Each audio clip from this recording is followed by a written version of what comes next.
안녕하세요. 자녀교육 GPT입니다. 오늘 드디어 저희 채널에 첫 게스트를 모셨습니다. 와! 지난 시간에 저희가 아이들의 정서에 관해서 좀 얘기를 나눴었는데요. 조금 더 깊이 있는 얘기를 해보고 싶어서 찐 전문가님을 모셨습니다. 안녕하세요. 초대해 주셔서 감사합니다. 저는 인어프 마음의 니음 심리상담센터를 운영하고 있는 상담사 이희령이라고 합니다. 만나서 반갑습니다. 오늘 이렇게 바쁘신데 와주셔서 너무 감사하고요. 오늘 구독자분들을 위해서 정말 찐 조언 부탁드리겠습니다. 첫 번째 질문으로는 아이들 교우 관계인데요. 아이들이 뭐 소위 왕따라고 해서 그렇게 심각한 문제가 아니더라도 뭔가 이제 그룹으로 몇 명이 같이 친한데 조금 내가 소외된다거나 이런 것 때문에 고민하는 친구들이 많은 것 같아요. 부모로서 아이에게 어떻게 해줘야 될지 굉장히 고민일 것 같거든요. 저도 자녀를 키우는 입장에서 특히 지금 새학기잖아요. 네. 새학기 되면서 그런 고민들이 조금 많을 것 같은데 좀 아이들에게 가장 좀 강력하게 또래 집단이 영향을 미치는 시기가 있어요. 보통 11세, 초등학교 4학년 정도라고 좀 보게 되는데 이 시기에는 아이들의 상호작용이 굉장히 활발한 시기예요. 그래서 친구들의 말이나 행동 이런 것들이 굉장히 민감하게 돼 있어요. 남자아이들보다 여자아이들에게 좀 그런 관계에 대한 문제는 좀 많이 더 일어나는 편이에요.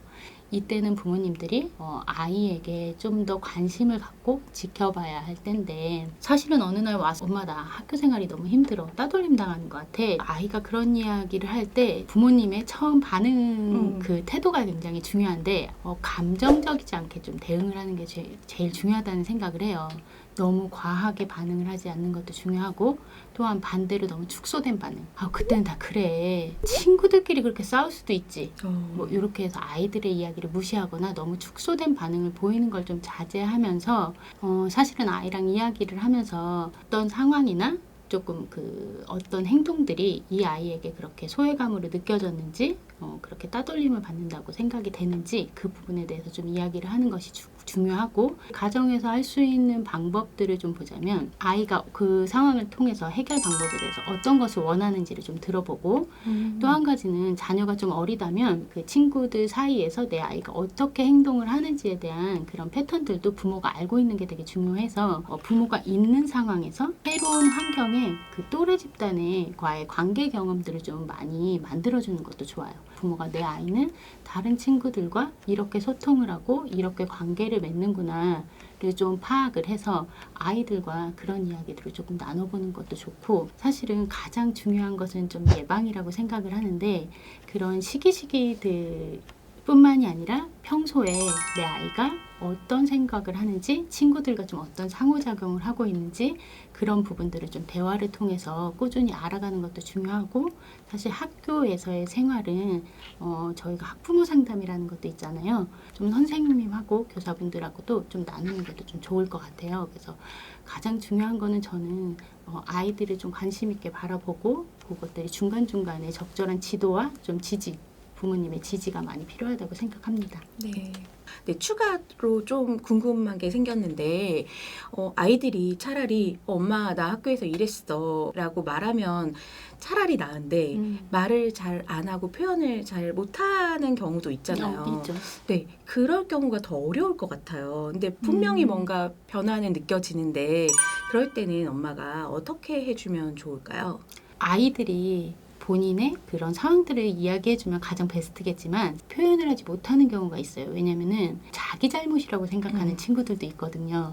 자신이 위로받고 지지받아야 되는 상황인데 또 엄마나 아빠의 그런 반응들을 좀 걱정하는 친구들이 있거든요. 부모가 보기에 분명히 어떠한 일이 있는 것 같은데 이야기를 하지 못한다라는 게 감지가 되면 좀 다른 방법으로 무슨 일이 있니라고 먼저 물어봐 주는 것도 좋고 우리 아이가 이야기를 바로 하지 못한다면 엄마에게 어떤 이야기를 해줘도 괜찮아. 엄마 기다릴게. 네가 이야기하고 싶을 때 얘기해주면 좋겠어. 라고 해서 저는 사실 계속 추궁을 하는 것보다 좀 기다려주는 게 굉장히 중요하다고 생각을 하거든요. 그 상황에서 사실은 근데 머리로는 알겠다고 하시는데 거의 열의 여덟은 빨리 해결해주고 싶으신 마음에 마음을 과하게 읽어주면서 계속 돌려서 그거에 대해서 이야기를 하시는 거예요. 그러면 아이에게는 조급함이 생겨요. 엄마에게 조금 이 이야기를 털어놔야겠다라기보다는 어떻게 잘 얘기하지? 아니면 어떻게 아니라고 얘기를 하지라는 생각을 좀 하거든요. 그때는 조금 아이에게 그 이야기할 수 있는 주도권, 그리고 엄마는 항상 이 자리에 있으니까 너가 편할 때 이야기하고 같이 해결할 수 있는 사람은 엄마이고 부모라는 거를 좀 계속 이야기를 해주는 게 중요할 것 같습니다. 네. 엄마가 정말 가장 믿음직한 지지자인 게 너무 네네. 중요한 것 같아요. 네네. 네. 다음 질문은요. 아이들 뭐 거짓말이라고 말하기에는 조금 애매한 부분이 있는데 좀 자랑하고 싶어서 아니면 조금 과장되게 부풀리고 말하는 경우들이 있더라고요. 이걸 어디까지 허용해 줘야 되고 엄마가 어떻게 해야 될지 또 그것도 굉장히 고민될 것 같아요. 사실은 이 시기가 본인들이 지켜야 될 것, 과제, 그리고 규칙 이런 것들이 많아지잖아요. 사실 그러면서 본인들이 하기 싫은 마음도 많아지고 그러면서 핑계거리나 거짓말들이 사실 늘어나요. 이런 거짓말들은 도덕성에 대한 문제하고는 조금 별개이기 때문에 크게 걱정할 필요는 없지만 그래도 거짓말에 대해서 아이가 왜 거짓말을 했는지, 거짓말을 이 아이가 하게 된 이유, 그런 요구들을 조금 이해하고 이야기를 나누고 적절한 지도를 해주는 건 굉장히 중요하다고 생각을 합니다. 근데 사실 부모님들이 거짓말에 대해서 아이한테 보통 그렇게 이야기를 해요. 거봐, 엄마가 그거 나쁜 거라고 했지. 분명히 그렇게 하지 말라 그랬지. 그러니까 거짓말을 하는 거야. 라고 이야기들을 굉장히 많이 하시는데 사실은 잘못된 점, 그 거짓말을 하게 된 그 문제보다는 정직하게 말을 하지 않은 점에 대해서 이야기를 해주는 것이 굉장히 중요한데 이때 좀 이 거짓말이 문제를 해결할 수 없다는 것, 문제를 해결할 수 있다고 하더라도 그 잠깐 해결된 것처럼 보이지만 이것이 좀 더 나쁜 결과를 가져올 수 있다는 것을 좀 분명히 좀 구분을 해주셔야 하고 아이들이 사실은 내가 거짓말을 했다는 것을 인정하는 때는 내가 한 행동에 대해서 책임을 지겠다는 의미도 있지만 내가 그 부끄러움을 감당하겠다라는 의미도 있어요. 이 아이들을 그 나쁜 아이로 몰아간다거나 그런 것보다는 수치심을 좀 줄여줄 수 있게 뭐 특히 동생들 앞에서나 이렇게 이야기를 하는 것보다 조용한 곳에 가서 그 이야기를 나누는 게 굉장히 중요한 것 같아요. 저희 아이 같은 경우는 입을 다무는 친구예요. 거짓말을 했을 때와 안 했을 때를 비교해 주는 것도 좋지만 거짓말이라는 주제를 놓고 있는 책들이 연령별로 좀 있거든요. 기억나는 거는 거짓말이 살아있다라는 책을 읽으면서 아이들이 내가 한 거짓말에 대해서 인정하고 실수에 대해서 인정하는 두려움이라는 것, 그리고 거짓말이라는 것이 어떻게 이후에 더 반복될 때 작용을 하는지 그런 부분들을 책을 통해서 서로 나누기도 했던 것 같아요. 간접적으로. 그러면 어린 아이들은 사실 엄마들이 조금 당황할 수도 있고 걱정은 하지만 그래도 아주 큰 문제라고 느껴지지 않을 수도 있는데 네네. 이게 조금 학년이 올라가고 아이들이 고학년이 되면 더 심각하게 느껴질 수 있을 것 같아요. 이걸 어떻게 해야 되지? 제가 처음에 말씀드렸다시피 사실 거짓말이라는 거는 발달 과정에서 성장의 신호라고도 생각할 수 있거든요. 가장 중요한 건 이게 고학년이 될수록 반복될 때 이런 뭐 자기 보호적 거짓말이라고 하더라도 고학년이 될 때까지 이런 것들이 계속 반복될 때 문제가 생길 수 있어요. 사실은 자기를 보호하려고 했던 거짓말이 사춘기라는 특성이랑 좀 맞물리면서 타인에게 피해를 주는 상황으로 발전할 수도 있고 학습 부진이나 조금 품행에 어려움을 겪는 부분들이 있기 때문에 이럴 때는 사실 부모님들이 이 사춘기 자녀와 이 부분을 대화로 풀어나가기가 조금 어려운 부분들이 있어요. 이런 데는 사실 좀 전문가의 도움을 받는 것도 저는 추천합니다. 요즘은 아이들 뭐 프로게이머라든지 유튜버라든지 뭐 요런 그런 네. 꿈들이 많이 생기는 것 같아요. 그런데 엄마들이 봤을 때 그걸로 성공하기가 사실 아주 쉽지 않고 그냥 재미로 뭘 몰라서 이렇게 말하는 것 같기도 한데 이걸 어디까지 지지해줘야 될지 응원해줘야 될지 그렇다고 또 반대를 하기도 또 되게 애매할 수 있을 것 같아요. 이런 경우엔 엄마들이 어떻게 반응을 해주면 좋을까요? 저도 아이를 키우는 입장이고 그런 상담 현장에서 친구들이 그런 이야기를 할 때 저는 몇 가지 이제 물어보는 이야기들이 있는데 먼저는 아이들이 그런 이야기를 했을 때 좀 듣고 이해를 해주셔야 돼요. 듣고 그런 게 하고 싶구나. 근데 왜 하고 싶은지, 뭐 때문에 하고 싶은지, 또 너는 어떤 노력을 할 건지 그런 이야기들을 쭉 들으면서 이 아이가 정말로 이거를 원하는 욕구와 동기가 뭔지 좀 알아차리는 것이 좀 중요하다고 생각을 하거든요. 정말로 친구들이 그것이 하고 싶어서 하는 친구들도 있지만 본인이 그게 쉬워 보일 수도 있다는 생각을 해요. 아이가 뭔가를 하고 싶다고 했을 때 그게 설사 뭔가를 지금 현재 상황을 피하기 위한 대답일지라 하더라도 직업을 뭐 그런 꿈을 선택하기 위해서 뭐가 필요한지 조금 적어보고 내가 진짜 하고 싶은 이유가 뭔지 엄마랑 함께 적어보고 이걸 하려면 뭐가 필요한지 그리고 뭐 예를 들어서 유튜버나 프로게이머가 되고 싶다면 그것을 위해서 뭘 준비해야 하는지 그리고 어떤 경험과 기술들을 쌓아야 하는지 이런 것들을 부모님들과 같이 접해보고 좀 같이 시도해보고 그래서 어떤 어려움이 있는지를 직접 알아가게 하는 거 굉장히 중요하다고 생각을 하는데 이때 사실은 엄마들이 걱정하는 것 중에 하나가 그런 그 시기에 할 공부를 그쵸. 놓치면 어떨까 이런 질문을 굉장히 많이 하세요.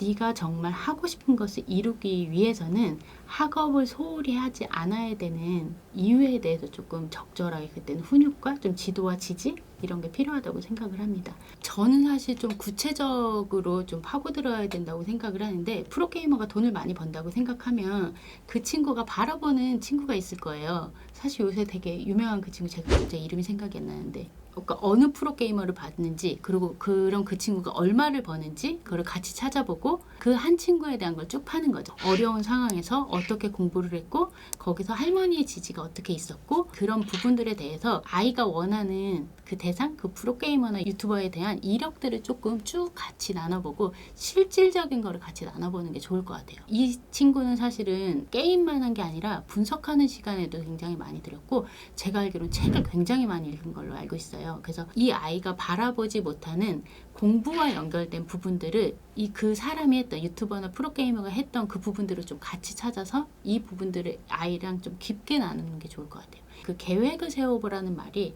어쩌면 모범적인 답안처럼 들릴 수 있지만 정말로 네가 봐야 될 것과 보지 말아야 될 것을 좀 정리해주는 시간이라고 좀 생각이 듭니다.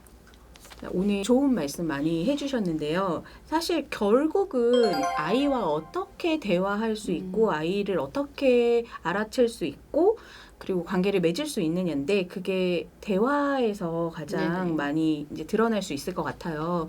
그래서 아이와의 대화법이 가장 궁금한 부분이기도 한데 이게 뭐 광범위하잖아요. 네. 그래서 조금 연령대를 나눠서 설명해 주시면 좋을 것 같거든요. 어떻게 대화를 하는 게 좋을까요? 사실은 제가 이 부분에 대해서 좀 굉장히 제가 아직도 어려움을 겪고 있는 부분이라 이런 조언을 하는 게 조금 조심스럽긴 해요. 근데 제가 그래도 저도 부모로서 상담 현장에서 일을 하는 사람으로서 저는 이제 자녀와의 대화를 하는 것에서 조금 두 가지를 조금 중요하게 생각을 하는데 사실 대화라는 건 상호작용이잖아요. 이야기를 듣고 말하고 그런 건데 어느 한쪽이 일방통행이 되는 것에 대해서 저는 조금 그 부분을 굉장히 좀 중요하게 생각을 해요. 근데 이게 사실은 부모라는 위치에서 자녀에게 대화를 하자는 명목으로 좀 일방통행으로 가는 경우가 굉장히 많아요. 근데 내가 아무리 좋은 말을 하더라도 그게 일방통행이 된다면 자녀와의 대화 문제에서 크게 긍정적인 반응은 얻기는 어렵다고 생각을 하고 저는 사실 과한 아이들의 감정이나 마음 읽어주기가 크게 부모와 아이들에게 긍정적인 효과를 보지는 못한다고 생각을 하는 사람 중에 하나인데 아이들의 욕구나 그 마음을 이해해 주는 거는 괜찮은데 아이들의 자존감을 세워준다, 아이의 그런 자아성 뭐 그런 부분들을 세워준다는 명목하에 아이의 마음 읽기를 굉장히 과도하게 하는 부분들이 있어요. 저는 분명히 부모 자녀 간에 그런 권위가 있어야 된다고 생각을 하거든요. 그래서 훈육을 할 때는 명확하게 부모의 권위를 지켜주는 훈육을 하는 게 맞고 지도를 해야 할 때는 분명히 지도를 하고 지지를 해야 될 때는 분명히 지지를 해야 된다고 생각을 하는데 분명히 아이의 발달 과정에서 대화법이 조금 틀려지긴 해야겠지만 좀 어린 아이들에게는 초등학생 정도 아이들에게는 간결하고 짧게 전달하는 게 되게 중요하다는 생각을 해요. 여러 가지 말을 한꺼번에 하지 않는 것도 중요하다고 생각을 하고 사실은 아이들은 어떤 한 가지에 집중을 하면 잘 안 들리는 경우가 많거든요. 아이를 불러서 집중이 된 상태에서 이제 이야기를 전달하는 것이 전 좀 중요하다고 생각을 하고 중학생 아이들도 마찬가지예요. 사실은 그러니까 초등학교 고학년부터 중학생 그런 친구들의 부모님들이 그런 이야기를 많이 해요. 정말 말도 안 되는 이해하지 못하는 언어를 쓴다. 사실은 아이의 그 말을 가지고 부모님들이 이제 붙잡고 이야기하는 것보다 이 친구들도 사실 엄마의 감정이나 엄마가 지금 원하는 것을 구체적으로 짧고 명확하게 전달하는 것과 사실은 이 아이들이 좀 이해되지 않는 말을 하더라도 그 속에 있는 감정, 진짜 무슨 얘기를 하고 싶은지 그거를 조금 알아차리는 것이 전 중요하다고 생각을 합니다. 그리고 사실 중학생 친구들한테는 어린 아이들 마찬가지지만 사춘기의 특성으로 좀 이렇게 부딪히는 부분이 많을 때 엄마들이 그 아이의 존재, 너 때문에 내가 화가 났어. 너 때문에 내가 진짜 이런 상황들이 안 돼. 라고 이야기를 많이 하는데 이 아이 존재 때문에, 너라는 존재 때문에 엄마가 이게 힘들고 화가 나는 게 아니라 너가 한 행동 때문에 엄마의 마음이 이렇다라는 거는 구체적으로 전달을 해야 돼요. 그런 부분에 대해서는 사실은 아이들이 반항은 할 수 있지만 틀리진 않거든요. 그리고 내 존재가 이제 그 존재 가치가 떨어진다는 감정은 받지 않기 때문에 그런 이야기들이 아이들의 감정을 더 존중해 주는 걸로 느끼거든요. 고등학생 친구들에게는 어떤 대화법보다 저는 그 아이들의 독립적인 공간을 인정해 주는 게 되게 중요한 것 같더라고요. 그게 사실은 굉장히 어떤 대화보다 엄마에게 인정을 받았다라는 이 아이가 이 가정에서 자신의 방이 좀 잘 지켜지는 거. 고등학생 친구들이 내가 내 방에서 내가 자유롭게 어떤 행동을 하지 못한다는 걸 느끼면 엄마가 방에 노크를 하고 들어오더라도 굉장히 불안하고 엄마랑 대화가 통하지 않는다는 생각을 많이 해요. 그래서 사실은 이 아이가 우리 집에서 요만큼은 진짜 내 독립적인 공간, 인정된 공간이라는 인식을 심어주면 그 부분은 사실 어떤 대화보다 좀 낫다고 생각을 하고, 조금 예를 들자면 남자아이들 엄마들이 그런 고민들을 이야기를 많이 해요. 아니 씻지도 않으면서 샤워하러 들어가서 1시간 동안 물을 틀어놓는다는 거예요. 근데 정작 씻는 건 10분밖에 안 된다는 거. 이거는 사실은 그 아이가 독립된 공간이 거기밖에 없는 거예요. 사실은 들어가서 물 틀어놓고 핸드폰 보고 엄마가 씻고 있는데 함부로 문 열고 들어오진 않거든요. 그래서 그때 노래도 하고 뭐 그러면서 나오는데 공간을 조금 마련해주고 인정해주는 게 어떤 대화법보다 사실은 좀 사춘기를 지나는 친구들에게는 중요하다는 생각을 합니다. 그러니까 대화가 말뿐 아니라 행동과 마음과 네, 맞아요. 네.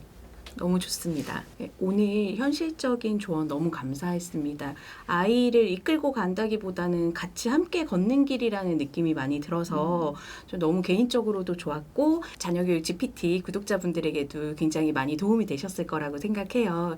오늘은 여기까지로 이제 마무리를 하려고 합니다. 마무리 멘트 해주시죠. 네, 사실 오늘 질문들에 대해서 좀 솔직하게 답변을 드린다고는 했는데 사실은 이 부모-자녀 관계 이런 부분들에 대한 정보도 너무나 많고 다 상황마다 틀린 거라 제 답변이 어떻게 도움이 됐을 수도 있고 그렇지 않은 분들도 있겠지만 저도 이제 아이들을 키우는 한 부모로서 이야기를 나눌 수 있게 돼서 저도 좋은 시간이었습니다. 초대해 주셔서 감사하고 다음에 한번 또 더 뵐 수 있는 기회가 있었으면 좋겠네요. 네, 너무 감사합니다. 오늘도 도움이 되셨다면 좋아요와 구독 부탁드립니다. 오늘 함께 해주셨던 이희령 상담사님 너무 감사합니다. 다음에 또 만나요. 안녕.